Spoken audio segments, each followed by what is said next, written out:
Salut à tous, j'espère que vous allez bien. Donc dans cette vidéo on se retrouve pour une nouvelle leçon et on va poursuivre avec la leçon numéro 13 qui est apprendre à lire les mots avec ta. Donc nous sommes dans la 13e leçon. Leçon numéro 13 se dit en cambodgien Merien ti dap bay.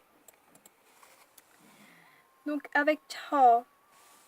Donc on va lire ta avec toutes les voyelles. Ta, cha, che, chai, che, che, cho, cho, chua, chao, chua, chia, che, chai, chai, chao, chao, chum, chom, cham, cha, cho, che, et le dernier, cha. Donc ensuite on va lire des mots qui ont tous ici une signification, mais je vous donnerai la signification à la fin comme d'habitude. Donc on a ici les premiers mots cha, ensuite chai, chao, che, cha chao, cha chao, che kao. Maintenant on va lire les deux phrases. Kao chao kai che. Ensuite, ici la deuxième phrase. Chai cham che cha. Donc je répète. Kao chao kai che. Kao chao kai che. Et chai cham che cha. Chai cham che cha. Et donc ici, nous avons deux mots, cha et che, qui correspondent ici à ce dessin-là, cha, et che qui correspond à ce dessin-là. Donc je vous laisse deviner pour l'instant.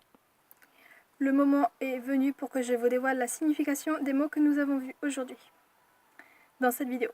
Donc, cha, le premier mot, ça veut dire cuisiner le riz avec la poêle, enfin, je sais pas comment on dit, cuisiner le riz avec la poêle, enfin vous voyez ce que je veux dire. Mais plus largement, ça veut dire cuisiner. Cha, cuisiner. Chai signifie manger. Chai, manger. Chai, c'est quand c'est cru, c'est mal cuit. Chai, cru, mal cuit. Chai, c'est brûler, prendre feu, se consumer. Chai, brûler, se consumer, prendre feu. Ensuite, ici nous avons cha chao. Cha chao.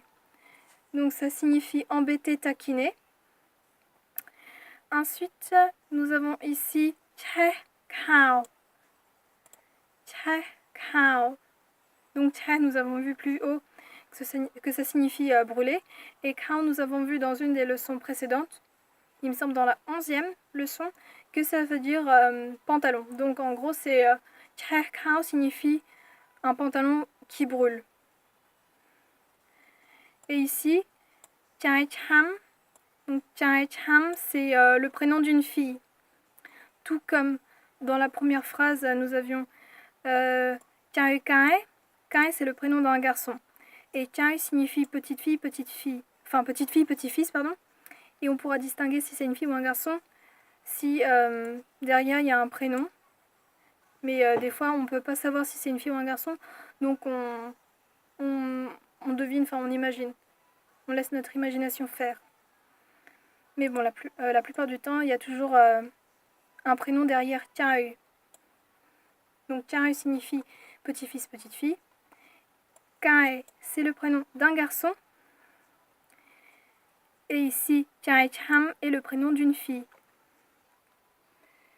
Donc voilà, j'espère que cette leçon vous a plu. N'hésitez pas à commenter en dessous Si vous avez des précisions, si vous voulez des précisions, si vous ne comprenez pas quelque chose ou si vous avez des recommandations de vidéos, à me faire parvenir. Sur ce, je vous laisse et à dans une prochaine leçon. Bye!